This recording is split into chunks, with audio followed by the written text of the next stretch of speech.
General ওয়াকারের যে গ্রুপটা দিনে দিনে দুর্বল হচ্ছে, এবং যে সমস্ত জেনারেলরা এই গুম খুন বা অন্যান্য কিছুর সাথে জড়িত, রেজিমের সাথে ছিল, তারা নির্বাচন ম্যানিপুলেট করার মধ্যে যারা স্ট্রেন দিয়েছে, তারা আস্তে আস্তে দুর্বল হয়ে যাচ্ছে। কিন্তু হওয়ার আগে একটা লাস্ট মরণ কামড় দিতে পারে জানুয়ারির দিকে, যেটা আমরা অ্যাজিউম করেছি বিভিন্ন জিনিসের বিভিন্ন তথ্য উপাত্ত দেখে, আওয়ামী লীগের মধ্যেও কিছু সোর্স আছে তাদের মাধ্যমে জেনে।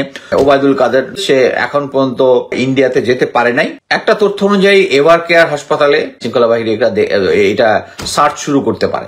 সো এইগুলো কোনো কিছু না, এটা হচ্ছে ভারত করাচ্ছে এবং ধীরে ধীরে ফাইনাল করবে, যাতে ওইটাই জেনারেল আকবর কনভিন্স করতে চাচ্ছে জেনারেল ওয়াকারকে, যে একটা সিচুয়েশন আসবে যখন দেশের লোকজনই নাকি বলবে যে সেনাবাহিনী ক্ষমতা নেই।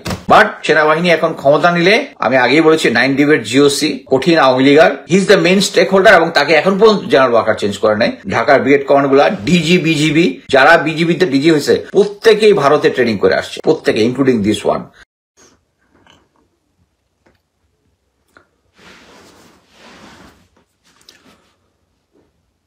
আসসালামু আলাইকুম। আজকে লাইভে আসার মূল উদ্দেশ্য হচ্ছে, আপনারা দেখেছেন যে 22 জন অফিসারের একটা লিস্ট বের হয়েছে, যে তাদের উপর ট্রাভেল ব্যান প্লাস হচ্ছে তাদের যেন পাসপোর্ট যেন বাজেয়াপ্ত করে, এরকম একটা চিঠি বের করেছে। এই ব্যাপার নিয়ে কিছু বলতে চাই। এর মধ্যে অনেকের এটা নিয়ে অনেক পয়েন্ট আছে, যে শুধু কেন এই 22 জন, এই 22 জনের বাইরেও আরো অনেক নাম থাকার কথা ছিল। স্পেশালি পুলিশের মনিরুল, হারুন সহ অন্যান্য যারা আছে, আমি পুলিশের ব্যাপারটা তো ডিটেলস জানি না, বাট সেনাবাহিনীর ব্যাপারটা জানি ছিল। বাট যেটা মানে রিয়েলিটি হচ্ছে যে অ্যাট প্রেজেন্ট গুম কমিশন খুব ভালো কাজ করতেছে, যেটা হচ্ছে আপনাকে এই ধরনের একটা ইনভেস্টিগেশনে যখন যেতে হয় তখন করতে হয় কি, তারপর একটা ডকুমেন্ট বের করতে হয়, যে যেমন তারা একটা সরকারিভাবে একটা ডকুমেন্ট বের করেছে যে 22 জন অফিসারের বিরুদ্ধে। এটা করতে হলে সাক্ষী প্রমাণ দরকার হয়। আমরা জানি যে অমুকে এইটার সাথে জড়িত ছিল, অমুকে ওইটার সাথে, যারা কমন নলেজ, স্ট্রং সাসপিশন, এই জিনিসগুলো যখন একটা ডকুমেন্ট বের করতে হবে তখন এটা হতে হবে এভিডেন্স ওয়াইজ। আপনারা শুধু একটা জিনিস খেয়াল করেন যে এই লিস্টের মধ্যে অনেকগুলো সার্ভিং অফিসারের নাম আছে, এবং এই নামটা বের করা প্লাস আরো কিছু লোকজনের নাম বের করার জন্য সবচেয়ে স্ট্রং ডিফেন্স যে দিয়েছে হচ্ছে জেনারেল ওয়াকারুজ্জামান। জেনারেল ওয়াকার যেটা করেছে, উনি বলে দিয়েছে কোনো প্রমাণ ছাড়া তুমি তার কোনো অফিসারকে সে টাচ করবে না, প্রমাণ চাই, তার প্রমাণ না দিলে সে কিছু করবে না। দেন এই গুম খুনের কমিশনের যারা ছিল, তারা বেসড অন এভিডেন্স এবং কিছু কিছু সাক্ষী এদের নিয়ে একটা কম্পাইল করে 3 জন উপদেষ্টা মিলে জেনারেল ওয়াকারুজ্জামানকে প্রেশার দিয়ে এই জিনিসগুলো করাইতে হয়েছে। আদারওয়াইজ সার্ভিং অফিসার এগেনস্ট এভাবে একটা চিঠি বের করা ইজ ভেরি ডিফিকাল্ট। তা আমি আশা করতেছি যে এটা যত দিন যাবে তত ধীরে ধীরে সাক্ষী প্রমাণ যত বাড়বে তত লিস্ট বৃদ্ধি পাবে। হ্যাঁ, এটা আরেকটা পয়েন্ট আছে যে এখন যদি এটা করার পর বাকিরা সতর্ক হয়ে যাবে কিনা।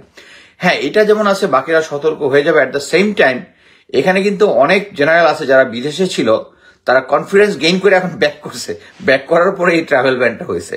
সো অ্যাকচুয়ালি ওইটা দুই ক্ষেত্রেই প্রযোজ্য, যে আমি যখনই দিই, বাট এটা হচ্ছে this is a very good start. আমি বলবো যে সার্ভিং অফিসারদের নাম যেগুলো আছে, প্লাস হচ্ছে যারা এই এগুলোর সাথে ইন্টিমেটলি জড়িত, তাদের অফিসারদের সাথে যারা যারা জড়িত ছিল প্রত্যেককেই নিয়ে আসা হয়েছে। সেনাবাহিনীতে যে সমস্ত লোকরা গুম খুনের সাথে জড়িত ছিল তাদের ইনিশিয়াল এভিডেন্স দেখা জেনারেল ওয়াকারুজ্জামানকে বাধ্য করা হয়েছে তার অ্যাসোসিয়েটেড সৈনিক বা অন্যান্যরা যারা ছিল তাদেরকে এই গুম খুন কমিশনের সাথে অ্যাটাচ করে দেওয়ার জন্য। অ্যাটাচ মানে তারা আর্মি হেডকোয়ার্টারে লগেরিয়াতে অ্যাটাচ থাকবে, বাট ওখান থেকে গিয়ে ওখানে সাক্ষী প্রদান করবে। সো এটা আমি বলবো খুব একটা ভালো জিনিস, এবং এটা চলতে থাকবে, এটা চলতে থাকবে। এবং এখনই এটা নিয়ে যে বাকিরা এটার জন্য সতর্ক হয়ে যাবে, বাকিরা অ্যাকচুয়ালি তারা জানেই যে সতর্ক হতেই হবে। বাট এখন অ্যাট প্রেজেন্ট যেটা আমি মনে করি সেটা হচ্ছে 100 দিন হওয়ার পর ডক্টর ইউনুস যে ভাষণটা দিয়েছেন, আমি বলবো যে এটা নিয়ে অনেক সমালোচনা আছে, but at the end it will bring positivity to ours this government. আমাদের একটা জিনিস বুঝতে হবে, এই মুহূর্তে প্রফেসর ইউনুসের এগেনস্টে আওয়ামী লীগ আছে এবং ভারত আছে, এবং এটা আমরা ক্লিয়ারলি দেখতে পাচ্ছি। এটাতে কোনো কমপ্লিকেসি কিছু নাই যে ভারত চাচ্ছে আমাদের এই সরকারটা যদি ফেল হয়ে যায় তাহলেই তারা একটা কিন্তু কোনো একটা ব্যবস্থা করবে। ইটস নট দ্যাট আপনারা বলতে পারেন যে শেখ হাসিনাকে নিয়ে আসবে, ভারত এরকম ডাল না, শেখ হাসিনাকে নিয়ে আসবে না, গভর্নমেন্টটা আদার ফর্মেও আসবে। আপনারা অলরেডি দেখেছেন যে বিএনপি জামাত তারা দুই পার্টি দেখলাম ভারত ফ্রেন্ডলি। আপনারা কিছুদিন আগে যে ছবিটা দেখেছেন যে আমির খসরু মাহমুদ অমিত শাহর সামনে মোটামুটি পারলে হাঁটু গেড়ে বসে কথা বলতেছে, এটা আমি প্রথমে ভেবেছিলাম এটা বোধহয় পুরানো ছবি। ইটস নট পুরানো ছবি, এটা নতুন ছবি। বিএনপির থেকে দুইটা দল, একটা গিয়েছে চায়না, একটা গিয়েছে ইন্ডিয়া, তাদের অ্যালায়েন্স মজবুত করার জন্য সামনের ইলেকশনকে সাক্ষী রেখে, এবং পুরনো যারা সিনিয়র তারা গিয়েছে ইন্ডিয়া। এবং আপনারা একটা যে সহজ হিসাব চিন্তা করেন যে আমির খসরু মাহমুদের এরকম হুজুর হুজুর চেহারার ছবি কে তুলেছে? এটা কি বিএনপির তার সাথে যারা গিয়েছে তাদের কারো তোলা সম্ভব না। এই ছবি ভাইরাল করেছে ভারত নিজে, নিজে। কি জন্য?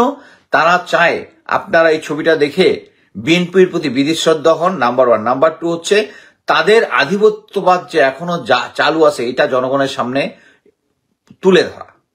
কিন্তু প্রেজেন্ট রিয়েলিটি হচ্ছে যে আমরা যদি মালদ্বীপের কথা চিন্তা করি, প্রেসিডেন্ট মুজ্জু তার নির্বাচনের এজেন্ডাই ছিল ভারত বিরোধিতা, এবং ভারত বিরোধিতা করেই কিন্তু সে প্রেসিডেন্ট নির্বাচিত হয়েছেন।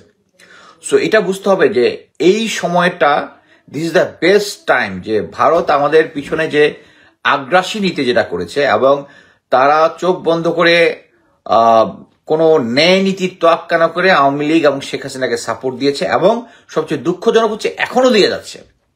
এবং সবচেয়ে তার চেয়েও বড় দুঃখজনক হচ্ছে এখন আমাদের উপদেষ্টার মধ্যে কিছু লোক আছে তারা এখনো ভারতের প্রতি সফট ভাবে কথা বলে, ইলিশ পাঠায় দিতে বলে যে এটাই ভালো জিনিস, বাট জনগণের রায়ের কিন্তু কেউ তোয়াক্কা করতেছে না।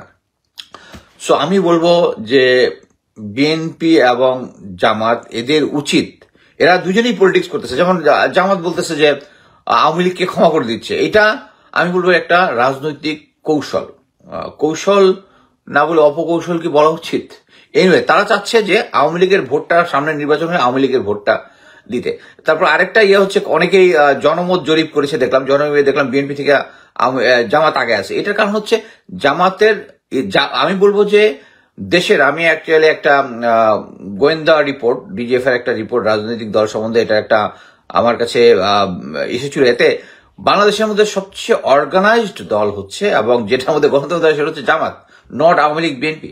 তাদের এখানের মধ্যে কোনো নাই, এটা হচ্ছে এক না একতন্ত্র চলে, ইনসাইড রাজনৈতিক এখন আপনি দেখেন জামাত কিন্তু চোখ বন্ধ করে যখন জেনারেল ব্রিগেডিয়ার আজমি যখন একটা স্টেটমেন্ট দিয়েছে, তারা কিন্তু স্টেট বলে দিয়েছে যে brigadier Azmi is not part of our organisation, মানে তারা জামাতের না। সো জামাত এমন একটা সংস্থা যে আপনি সাথে সাথে এখানে কোটিখানেক টাকা অনুদান দিয়ে ওখানে এমপি নমিনেশনটা পাবেন না, যেটা অন্য দুই ইয়াতে পাবেন। তা আমি এখন যেটা বিএনপিকে বলবো, এই ভারত তোষণ নীতিটা ছাড়েন, কারণ এখন অ্যাট প্রেজেন্ট আপনারা যদি ভারত তোষণ নীতি করেন, আগামী নির্বাচনটায় এটার উপরে এফেক্ট হবে। এখন জনগণের কাছে সব ক্লিয়ার। 25-26 ফেব্রুয়ারি যে বিডিআর পিলখানা হয়েছিল, এটার মধ্যে ভারত জড়িত, বাংলাদেশের যত অপকর্ম আছে সবগুলোতে জড়িত, হলি আর্টিজানের সাথে ভারত জড়িত, blah blah, list is too big. So আমি মনে করি যে এখন দুইটা দলের অ্যাকচুয়ালি এই ভারত তোষণ নীতি থেকে আমাদেরকে বেরিয়ে আসতে হবে। আরেকটা জিনিস হচ্ছে, এইটা জিনিস বুঝতে হবে যে এখন যে আমরা একটা সুবিধাজনক পজিশনে আছি। সুবিধাজনক পজিশন মানে হচ্ছে ওরা যে সরকারটাকে তোষণ করেছিল ওটাকে আমরা ঝাঁটিয়ে বিদায় করে দিয়েছি। ওরা এখন যেটা করতেছে ড্যামেজ কন্ট্রোল। আপনি তাকায় দেখেন যে ভারতের যতগুলো প্রতিবেশী আছে সবগুলোর সাথে তার সম্পর্কটা এখন ড্যামেজ কন্ট্রোল সিচুয়েশনে আছে, বাট এইটার অ্যাডভান্টেজটা আমরা এখনো নিচ্ছে না। আমি এই সরকারকে, তবে আমি যেটা মনে করি সেটা হচ্ছে এই সরকার ধীরে ধীরে তার ফুটহোল্ডটা একটু স্ট্রং করতেছে। এরপরে আসি হচ্ছে আবার সেই 22 জনের নাম। আমি একটা তথ্য থেকে মানে কিছু সোর্সের মাধ্যমে চেক করলাম, তারপরে আবার ডাবল চেক করলাম, ট্রিপল চেক করলাম, সেম এক জিনিস। সেটা হচ্ছে আমরা সবাই লিস্টের মধ্যে দেখবো মেজর জেনারেল আকবর, যিনি ডিজিএফআই ছিলেন, এবং আমরা সেই বিখ্যাত জেনারেল এরশাদকে যে থাপ্পড় মেরেছিল যে জেনারেল, সেই general Akbar, always he is from Fauzdarhat cadet college, এবং আওয়ামী লীগের, এবং তার কোনো পার্সোনাল ডিসিপ্লিন কোনো কিছু ছিল না, তারপরেও আওয়ামী লীগ তাকে রেখেছিল। যেমন সে যখন 9 ডিবেট জিওসি ছিল, ঘুম থেকেই উঠতে হচ্ছে 12টার সময়। He use to spend lot of money in spend lot of time in cadet college club, বারের মধ্যে থাকতো। সো রাতের বেলা একটু পান টান করতো, এই জন্য সকালবেলা ঘুম থেকে ঠিক মতো উঠতে পারতো না। এরকম একটা জেনারেলকে দিয়ে, যার কোনো নীতিবোধ নাই, তাকে দিয়ে অনেক কিছু করিয়েছে। এবং এই জেনারেল আকবর এখন হচ্ছে জেনারেল ওয়াকারের প্রধান অ্যাডভাইজার। এখন নিয়মিত তাকে দেখা যায় জেনারেল ওয়াকারের অফিসে, এবং ওয়াকার যায় হচ্ছে তার বাসায়। সো এই জিনিসটা হচ্ছে, এটার কারণ একটাই, কিছু তার ক্লোজ অ্যাসোসিয়েটরা মনে করতেছে যে জেনারেল আকবর এখন তাকে কনভিন্স করতেছে যে কোনোভাবে দেশের মধ্যে ভারত একটা ফিউচারে এই ডিসেম্বরের শেষে জানুয়ারির দিকে এমন একটা তালগোল, আপনারা অলরেডি তিতুমির কলেজের ইয়াটা দেখেছেন, তিতুমির কলেজের ইয়াটা, যে তাকে ইউনিভার্সিটি করতে হবে। আরে ভাই, এটা হচ্ছে সেম জিনিস। আমরা যখন আনসার রেগুলেশন হয়েছিল তখন যেটা বলছিলাম, আরে ভাই, আনসারের যে চাকরির বিধিনিষেধ আপনি জেনেই তো আনসারে ইয়া করেছেন। তখন কি বলা ছিল যে সেনাবাহিনী বা বিজিবির মতো একইভাবে রেশন, একই রকমের বেতন ভাতা পাবেন? এটা জেনেই, এবং তাদের কোয়ালিফিকেশন ওইদের তুলনায় একটু কম, সেই কারণেই আনসারকে দেওয়া হয়েছে। এখন আপনি বলছেন আনসারকে এবং ওই তাদের মতো ফেসিলিটি দেওয়া হবে, সেম জিনিস। আরে ভাই, আপনি ঢাকা ইউনিভার্সিটিতে ভর্তি হতে পারেন নাই দেখেই তো তিতুমিরে গিয়ে ভর্তি হয়েছেন। এখন গিয়ে আন্দোলন করে এটাকে আপনি ইউনিভার্সিটি করে ফেলবেন? এত সোজা এটা মানে কোনোভাবেই মেনে নেওয়া যায় না এই জিনিসটা।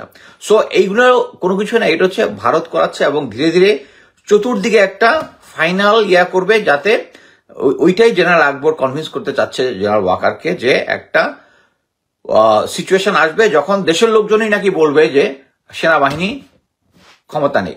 বাট একটা মনে রাখতে হবে, সেনাবাহিনী এখন ক্ষমতা নিলে এখন যে ইনফ্রাস্ট্রাকচার আছে, আমি আগেই বলেছি 9 ডিবেট জিওসি, মানে কঠিন আওয়ামী লীগার, এবং he is the main stakeholder, এবং তাকে এখন পর্যন্ত জেনারেল ওয়াকার চেঞ্জ করে নাই।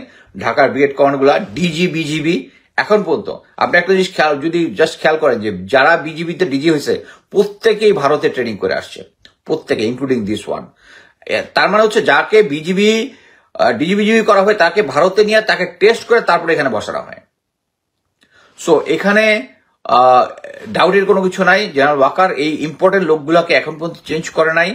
এই যে এই 22 জনের মধ্যে যারা সার্ভিং অফিসারদের নাম উঠে, এটা হচ্ছে বাধ্য হয়ে, কারণ তারা প্রমাণ দিয়েছে, সাক্ষী দিয়েছে, এবং তাদেরকে বাধ্য করছে সেনাবাহিনীতে যে সমস্ত কনসার্ন সাক্ষী যেগুলো ছিল এদেরকে অ্যাটাচ করার জন্য।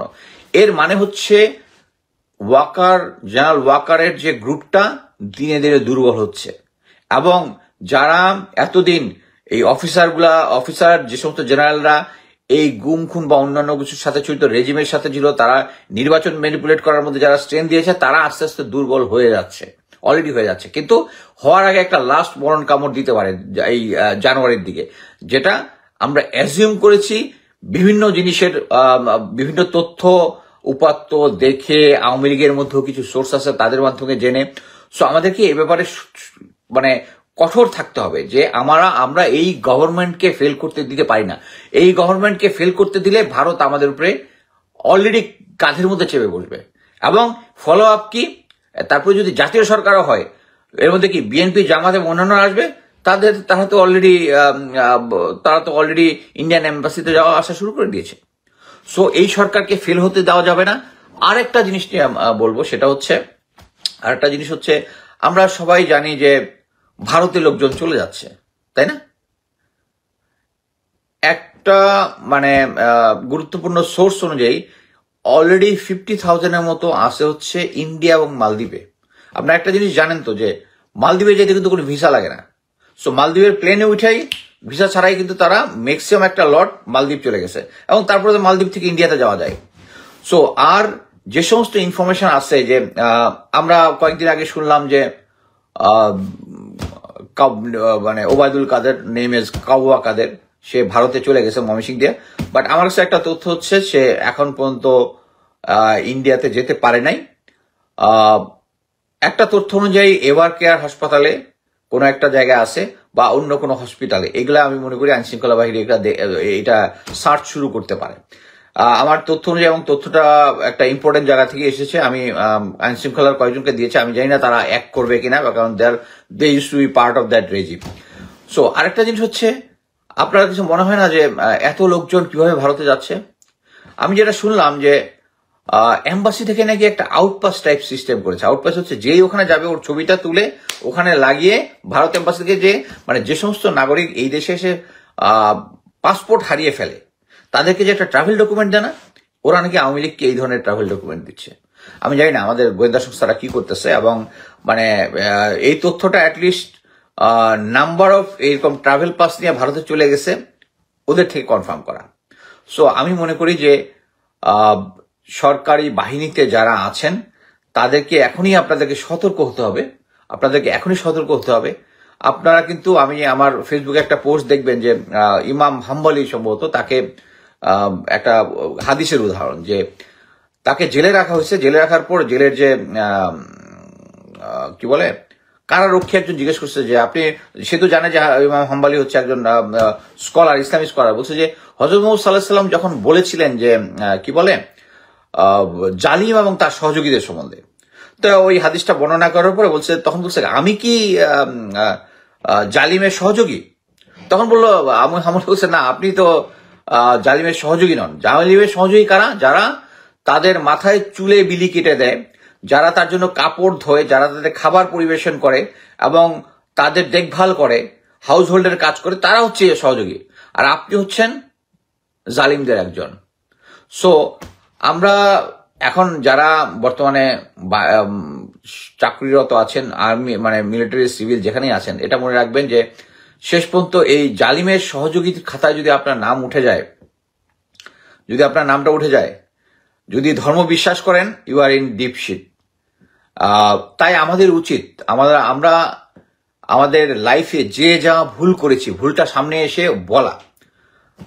আমাকে নিয়ে অ্যাকচুয়ালি আওয়ামী পার্টি প্রোপাগান্ডা করার আগে কিন্তু আমি 2019 বা 21 সালে আমি ম্যাডাম খালেদা জিয়ার উচ্ছেদ অভিযানে আমি ছিলাম অ্যাক্টিভ গোয়েন্দা সংস্থা ছিলাম। আমি ক্লিয়ার করেছি, নাম্বার অফ টাইম ক্লিয়ার করেছি।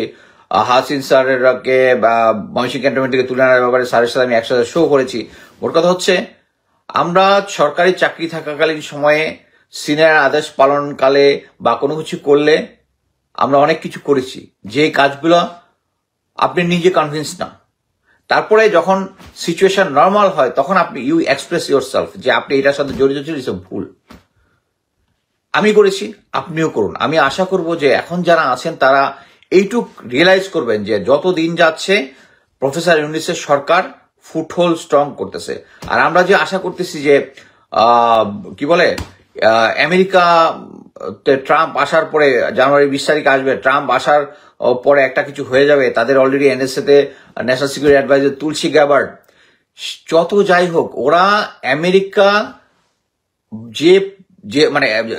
যে একটা সিচুয়েশন তৈরি করে আমাদের এই বিপ্লবকে সহায়তা করেছে মানে বলছি অ্যাটলিস্ট এটার বিরুদ্ধে কথা তো বলে নাই। আমাদের যে যত কথাই বলুক, বাট আমাদের ছাত্ররা যে বিপ্লবটা করেছে এবং শেখ হাসিনাকে অপমানিত হয়ে দেশ থেকে বের করে দিয়েছে, তাই না? এইটার সময় কি আমেরিকা চুপ ছিল না? অ্যাটলিস্ট চুপ তো ছিল। ওইটাই হচ্ছে আমাদের সাপোর্ট।